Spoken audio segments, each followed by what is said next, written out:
सबसे पहले है वीडियो देख लो, हम इमें एकनी कुछ न कहें, बाद में हिंकर रिलाई हम करें। पहले वीडियो देख लो।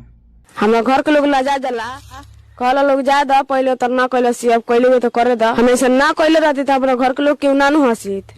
अरे छिनरी, जब तोरा लगे इतना समझदारी बा कि हम भाग जाम तो हमारा घर के लोग का कही, इज्जत जाई, तो भागल जरूरी रहल। तारा बियाह बिना भोखड़त रहलू हो, जौन माई बाप की इज्जत बचल रहे सब तक घोल के पी घलू। सही बात बा, सब बिजली घोल के पी गई। आ तू क्या करता रू? पड़ी जा अपना माई बाप के नाम बनावा तारू है, तू बनावा तारू। अभी आगे देख लो। अब पछतैला से का उखड़ी, मरवा बियाह कोइले बाड़ू तो छिनार। डीजे ऑपरेटर की प्रेम कहानी फिल्म निकालता लो, झाट ना निकल झाट, फिल्म के झाट ना निकली।